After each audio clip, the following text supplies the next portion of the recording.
Good morning class. The topic that we are going to learn today is conversion of NFA with epsilon moves to NFA without epsilon moves.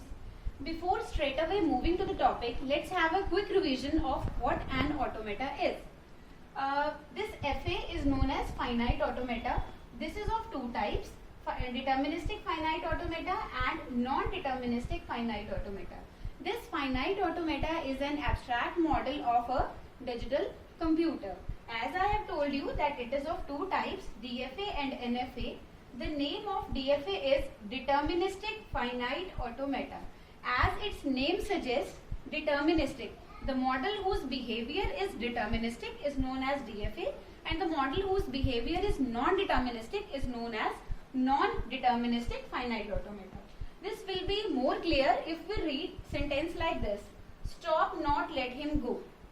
This sentence, if we do not put any punctuation mark, see, you can see there is no punctuation mark here. It can be read as stop, not let him go, as well as stop, not let him go.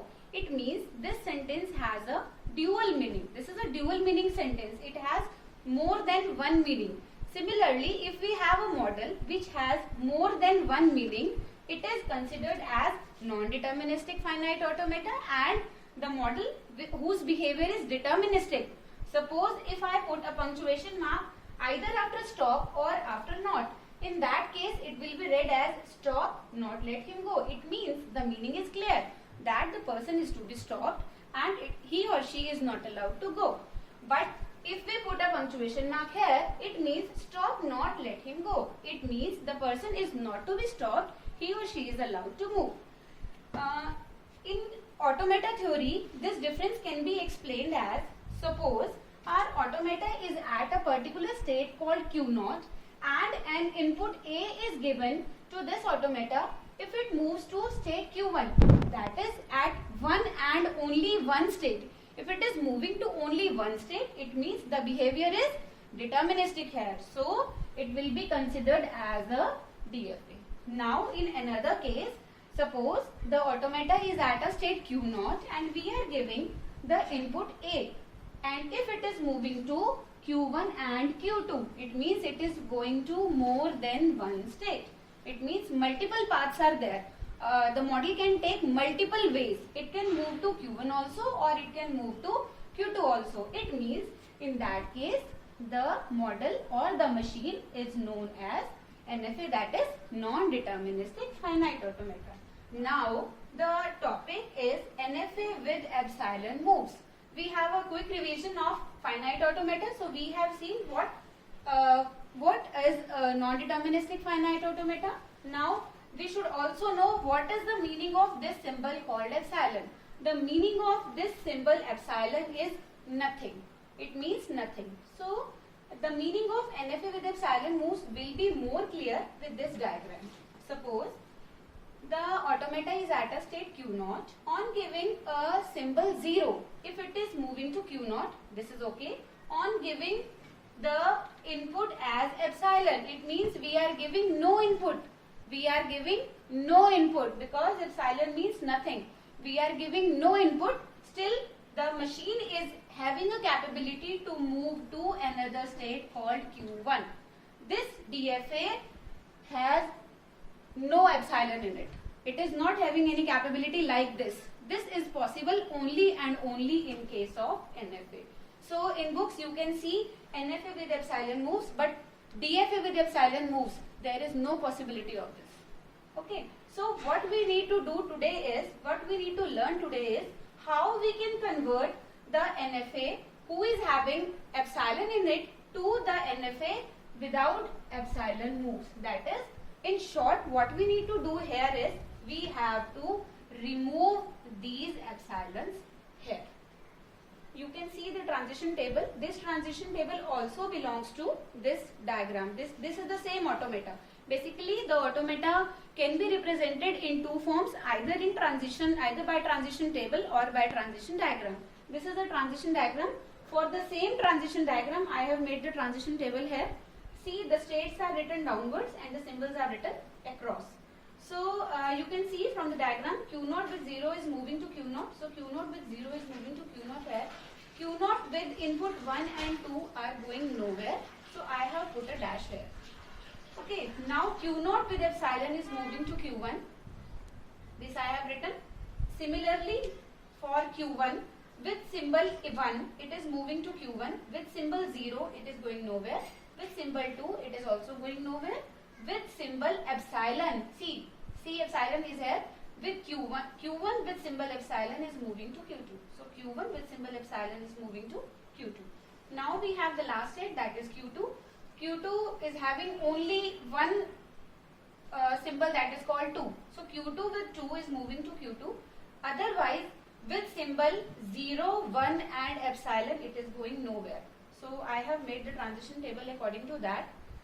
This is a transition diagram and this is a transition table. You can read the topic again. NFA with epsilon moves to NFA without epsilon moves. It means what we need to do is, we need to remove this column from this diagram.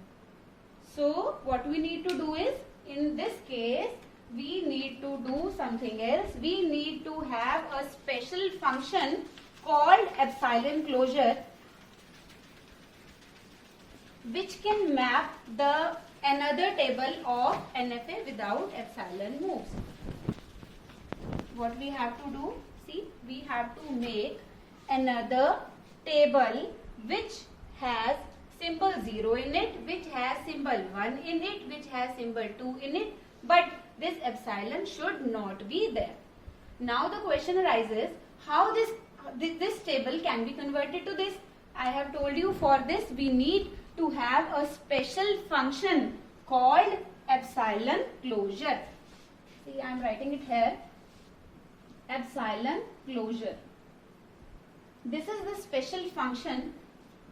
This function will be used to map these two tables. Now the question is, how this epsilon closure can be calculated?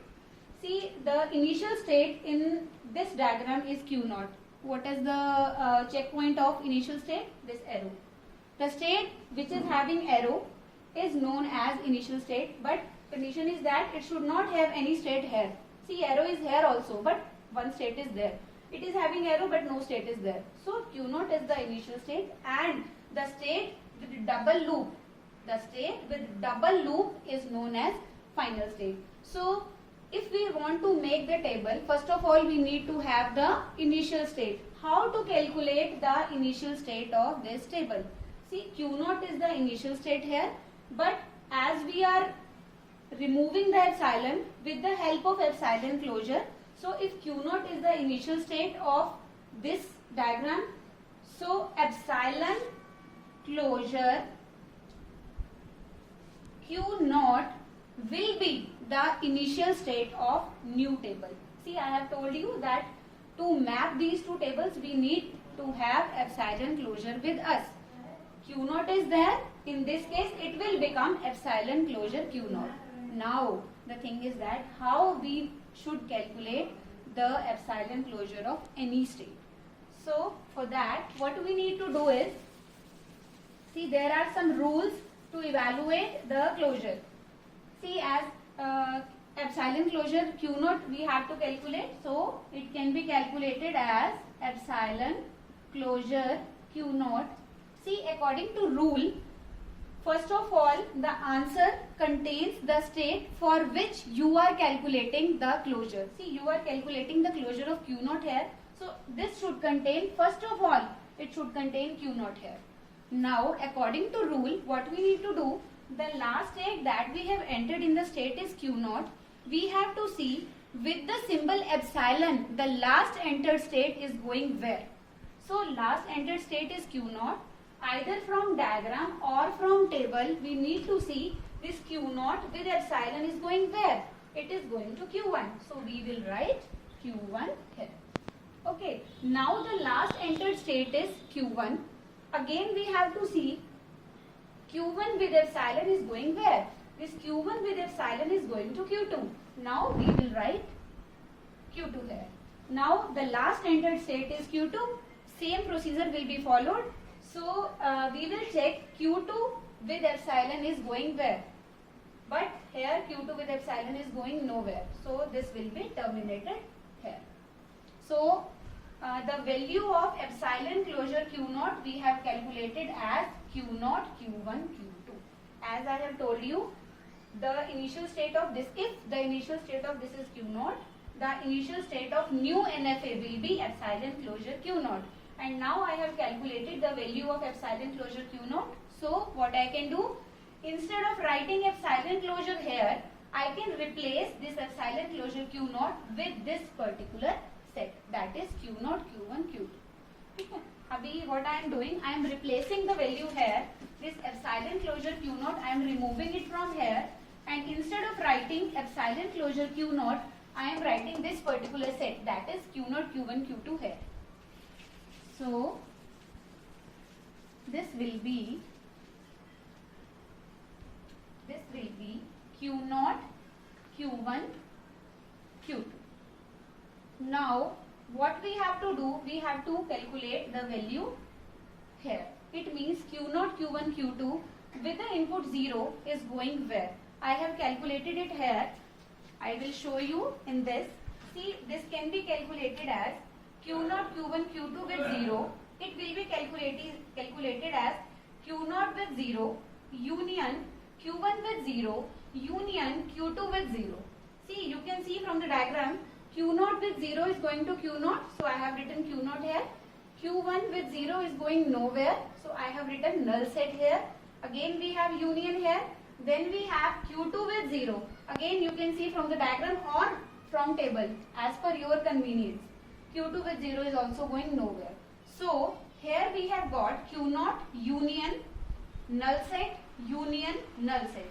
So the value of this comes out to be Q naught. So delta Q naught, Q1, Q2 with 0 is giving us the output as Q naught. So the value here should be Q naught. The value here should be Q naught. But as I have told you that for mapping the table, we should not write the value as it is. We have to put epsilon closure in front of each and every value. So this value will not be only Q naught. This will be epsilon closure Q naught. Similarly, if we calculate Q naught, Q1, Q2 with 1, I have also calculated it. See, you can see delta Q naught, Q1, Q2 with 1, it is giving value Q1. So instead of writing Q1 here, we should write epsilon closure here. Similarly, delta Q naught, Q1, Q2 with 2 is giving us output Q2. So instead of writing only Q2 here, we should write epsilon closure Q2.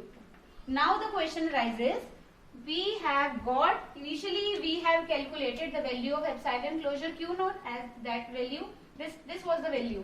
I have rubbed it here because I was not having no space here. So epsilon closure Q naught was having the value Q naught, Q1, Q2. So this can be replaced with that.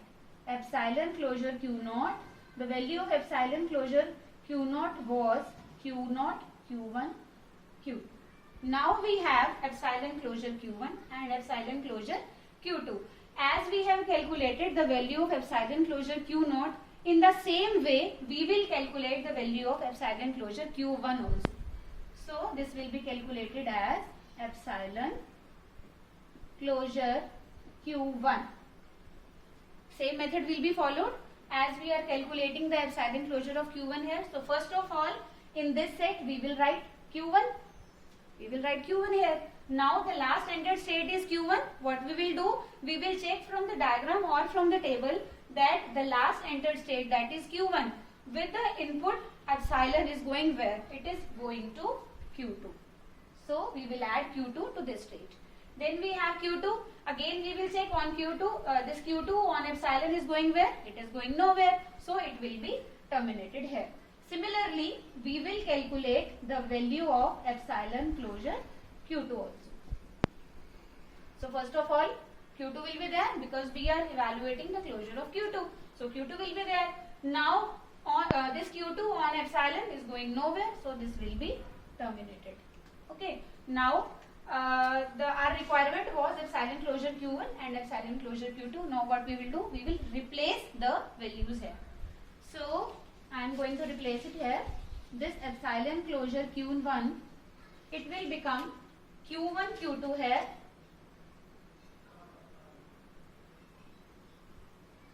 and this epsilon closure q2, this will become only q2 here. Okay, now what we will do, the new generated state, here we have got three new states, that is q0 q1 q2, q1 q2 and q2. This q0 q1 q2 is the same state as this, so we will leave this state. These two are newly generated states. So what we will do, we will take either this one or this one. It depends on you. You can take any one of these. So suppose I am taking this. So what we will do, q1 q2, the same method will be followed. We will check q1 q2 with 0. How we will calculate this? In the same way as we did for q0 q1 q2. q1 with 0 union q2 with 0. So you can see q1 with 0 is going nowhere and q2 with 0 is going nowhere. So it will give you null. Now the question is, either we should write null or we should write epsilon closure null. It will give you same answer. It will give you same answer. So you can write even epsilon also. Okay. Now what you need to check, q1 q2 with 1, it will give you only q1. Again we will not write q1, we will write epsilon closure q1 here. Similarly in this case, what you will get, q1 with 2 is going nowhere, q2 with 2 is going to q2, so it will give you q2, but we will not write q2, we will write epsilon closure q2 here. We have calculated the value of epsilon closure q1. It was q1 q2. Now we have calculated the value of epsilon closure q1. I was having no space, so I have erased that. Similarly, for q2 also, we have calculated the value of epsilon closure q2. This value will be replaced by q2. Again, the newly generated, this q1 q2 is the same state we have taken already. So q2 is the only remaining state. So we will take q2 here. So what we will do, we will write q2 here. q2 with 0 is going nowhere, so it will give you null. q2 with 1 is going nowhere, so it will give you, again it will give you null. Either you can leave it blank or you can put a dash or you can write null here. Okay. Now you have q2 with 2. Again it will give you q2, but remember we should not write q2 here. We should write epsilon closure here. Epsilon closure here. Okay. We need to write epsilon closure q2. As we have calculated the value of epsilon closure q2, it was same as q2, so we can remove this here. Now we have converted this table into this table. You can see this table is having epsilon as a column here, but this table is having no column called epsilon here. Okay, now what we need to check? We need to check the initial state and the final state of the automata. See, this is the initial state. We have, from where we have got? We were having this q0 as initial state here. So we have calculated epsilon closure q0 as initial state. So this epsilon closure q0, that is q0 q1 q2, will be the initial state of this new automata. And what about final state? As q2 is the final state here, but in the new automata q2 is here also, q2 is here also, q2 is here also. So all the three states will be the final state because q2 is the final state here and all the states in this new automata contains q2. So q0 q1 q2, q1 q2 and q2. These all will be the final state. If you want, you can replace this q0 q1 q2 with capital A, or you can give another name. It depends on you. You can write this way also, or you can change the its nomenclature as ABC, because this q0 q1 q2 is looking like big, So you can write it, replace it by ABC also. By this we have converted the NFA with epsilon moves to NFA without epsilon moves. Now if you want, you can convert this table into this diagram. Thank you.